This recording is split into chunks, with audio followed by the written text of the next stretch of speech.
में भगवान कह रहे हैं न तद भाषयते सूर्यो। सूर्य उस व्यक्ति को प्रकाशित नहीं कर सकता और शशांक यानी चंद्रमा उसको प्रकाशित नहीं कर सकता और न पावक यानी अग्नि। तीन ही लोग आपको प्रकाशित करते हैं, सूर्य चंद्र अग्नि। करते हैं कि नहीं करते? सूर्य और चंद्र और अग्नि, ये तीनों क्या करते हैं? आपको प्रकाशित करते हैं। परंतु हे अर्जुन, जो मेरे धाम में चला आया, तद्धाम परमम मम, जो मेरे धाम में आ गया हो, उस व्यक्ति का प्रत्यावर्तन नहीं होता, वह पुनः मृत्यु लोक में आ ही नहीं सकता। तो मृत्यु लोक में कौन होते हैं? सूर्य चंद्र अग्नि होते हैं। आपको वहां नहीं मिलेंगे। कहां नहीं मिलेंगे? वैकुंठ लोक में नहीं मिलेंगे। वहां खुद भगवान विष्णु का इतना प्रताप है, तेज है, वहां क्या करेंगे? नहीं ना। परमात्मा को थोड़ी ये प्रकाशित कर सकते हैं। जैसे एक छात्र में गुरु का डर होता है, एक मरीज में रोग का डर होता है, तभी तो वह दवाई लेता है। ठीक उसी प्रकार से आप जितने भी वायु को देख रहे हैं, सूर्य भगवान को देख रहे हैं, वह अपने टाइम से निकल रहे हैं और अपने टाइम से अस्त हो रहे हैं, और अपने टाइम से उसी टाइम पर चंद्र निकल रहे हैं और आ रहे हैं। अग्नि आपके एक तिनके मात्र से जल जा रहे हैं। तो यह सब क्या है? परमात्मा के भय से हो रहा है। किसके भय से हो रहा है? परमात्मा के भय से। अगर उस परब्रह्म का भय ना हो तो हम मनुष्यों के अंदर इतनी हैसियत नहीं है कि हम वायु को रोक सके, या फिर सूर्य भगवान को रोक सके, या फिर चंद्र भगवान को रोक सके। यह सभी किस पर डिपेंडेंट है? तो यह सभी डिपेंडेंट है परमात्मा के क्रोध पर, परमात्मा के डर पर। उदाहरण के तौर पर आप अर्जुन और जयद्रथ को ले लीजिए। जयद्रथ छिप गया और दिखाई नहीं दे रहा था। क्यों? क्योंकि सभी योद्धाओं के बीच में था। तो भगवान ने सोचा कि बहुत टाइम हो जाएगा, और अर्जुन ने प्रतिज्ञा कर ली है कि जब तक जयद्रथ को मैं मार नहीं दूंगा तब तक मैं घर नहीं लौटूंगा, और अगर मैं नहीं मार पाया जयद्रथ को तो मैं अपने प्राण की आहुति दे दूंगा। वहीं पर युद्धस्थल में ही चिता भी सजा दी गई अपने विरोधियों के द्वारा अर्जुन के लिए। इतने में होता क्या है? भगवान सूर्य जो है बादलों से ढक जाते हैं। तो बादलों से ढकता कौन है? परमात्मा ढकते हैं। कौन ढकता है? परमात्मा। फिर उसी समय होता क्या है आपको बताऊं कि जयद्रथ वहां से निकल करके कूदना चालू करता है। कहता है, अरे दुष्ट, चल आजा, बैठ जा या चिता में। इतने में भगवान सूर्य पुनः आ जाते हैं। वह हक्का बक्का हो जाता है और रोने लगता है, और तुरंत अर्जुन उठाते हैं गांडीव, सनासन जो है उसको बाणों से बीध देते हैं। ठीक है, और उसका सर काट देते हैं। सर जो है उसके पिता के गोद में जाता है, और पिता भी चले जाते हैं, उधर पुत्र भी चले जाते हैं। ठीक है, उसके पिता को यह आशीर्वाद था, जब तक उसका पुत्र नहीं जाएगा तब तक वह भी नहीं, मतलब अपने पिता का सर जो है गोद में नहीं गिरेगा तब तक वो नहीं मरेगा। ऐसा तो इस प्रकार से महाभारत के युद्ध में भयंकर लोग अपने वरदान से अपने आप को यह ऐसा सोच रहे थे कि मैं जो है नहीं मरूंगा, पर लेकिन भगवान की जहां चलती है ना, वहां किसी की नहीं चलती। कहां? भगवान की जहां चलती है वहां किसी भी व्यक्ति की नहीं चलती है। वहां आप सोच लो कि हमारी चल जाए तो नहीं।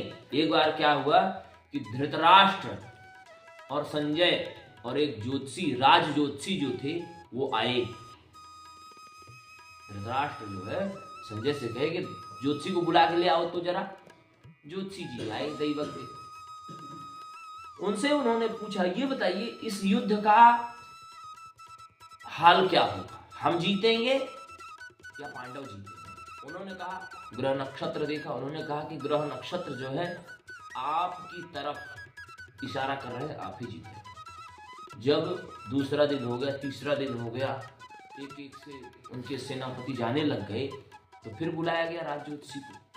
कहा गया कि आप बताइए कि हम तो हार रहे हैं, आपने कहा था कि हम जीतेंगे। तो उन्होंने कहा कि वहां पर कोई व्यक्ति ऐसा है जो ग्रहों की चाल बदल दे रहा है। तो ग्रहों की चाल बदलने वाला कौन है? वही परमात्मा है। और उस परमात्मा के बारे में आपने पढ़ा है। क्या पढ़ा? अनेक वक्त्र नयनम अनेकाद्भुत दर्शनम अनेक दिव्याभरणम दिव्यानेकोद्यतायुधम दिव्यमाल्याम्बरधरम दिव्यगन्धाधरेवरम दिव्यसूर्य सहस्रस्य भवेत् युगपदुत्थिता यदि भासदृशी भासस्तस्य महात्मना। ठीक है? उस परमात्मा को अर्जुन ने जब जाना, समझा कि ये मेरे मित्र नहीं है, सखा है, सखा नहीं है, मित्र भी नहीं है, तो परब्रह्म है, विश्वरूप जब भगवान का देखा, तब अर्जुन ने देखा भगवान का वह स्वरूप। कौन सा स्वरूप? लेली ऐसे ग्रसमाना समन्तान लोकान समग्रान बदने जुलद्वी तेजो भिरापुर जगत समग्रम भासस्तपो पुराः प्रतपन्ति आख्यायिमे को भवानु गुरुतो नमोस्तुते देव वर प्रसीद। जब देखा कि जैसे जिह्वा सांप की नहीं लपलपाती है, ठीक इसी प्रकार से लपलपा रही थी लोक को ग्रास करने के लिए। अरे काल तो वही है, तभी तो भागवत जी में कहा गया काल ब्याल मुख ग्रास त्रास निर्णास हे तवे। काल का गाल, काल का जो ब्याल है, मुख है, वह इस तरह से फैला हुआ है और उससे जिह्वा क्या कर रही है? लपलपा रही है। आ जाओ आ जाओ, खा लूं खा लूं खा लूं। उससे बचने के लिए क्या करना पड़ेगा? गीता आदि शास्त्रों को, भगवान नाम का संकीर्तन करना पड़ेगा, है ना? जब अर्जुन ये सब जानते हैं तब भगवान से कहते हैं हे कृष्ण हे यादव हे सखेते अजानता महिमानं तवेदं मया प्रमादात् प्रणयेन वापि यच्चावहासात् तपश्चक्रतोषी विहारशय्यासनभोजनेषु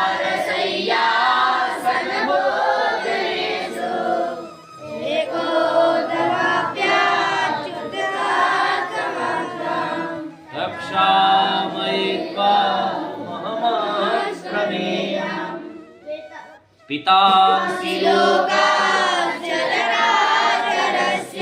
इस पंक्ति को देखो, पितासि लोकस्य चराचरस्य। हे माधव, हे कृष्ण, हे सखा, मैंने तुम्हारी बहुत अवहेलना की है। मैंने तुम्हारे भोजन में भी मैंने तुम्हारे साथ प्रमाद किया है। ठीक है? मैंने तुम्हारे साथ बहुत प्रमाद किया है। तुम तो लोक के पिता हो, तुम्हारे साथ मैंने इस तरह का किया। तो आज यही भगवान अर्जुन को बता रहे हैं गीता के 15वें अध्याय पुरुषोत्तम योग में कि न तद्भाषेते सूर्यो, उस व्यक्ति को सूर्य प्रकाशित नहीं कर सकता, और न शशांको न पावकः, उसको शशांक यानी चंद्रमा भी प्रकाशित नहीं कर सकता, उसको पावक यानी अग्नि भी प्रकाशित नहीं कर सकता। क्यों? क्योंकि यद गत्वा न निवर्तन्ते, जो व्यक्ति परम पद को प्राप्त कर लिया वह आ ही नहीं सकता, तो उसको ये प्रकाशित करेंगे? नहीं करेंगे प्रकाशित। और पिछले श्लोकों में देखिए कहा ही है कि जिसके अंदर से मान और मोह खत्म हो चुका है और जिसने अपने आपके अंदर यह इच्छा को जीत लिया है कि मुझे कुछ प्राप्त करना, जिसके अंदर कुछ है ही नहीं, उस व्यक्ति को उसी व्यक्ति को तो परमात्मा मिलेंगे। हमारे जैसे आपके जैसे थोड़ी। हम भी तो यही चाहते हैं कि हमारा अच्छा वीडियो वायरल हो जाए, ये पूजा पंचायत हो जाए। ये सब क्या है? तृष्णा। उपदेश देना अलग बात है, उपदेश का अपने जीवन में पालन करना अलग बात है। गीता का एक श्लोक भी हम अपने जीवन में उतार लें तो हमें लगता है कि हम अपने जीवन को बदल दें। न तद्भाषेते सूर्यो शशांको न पावकः यद् गत्वा न निवर्तन्ते तद्धाम परमं मम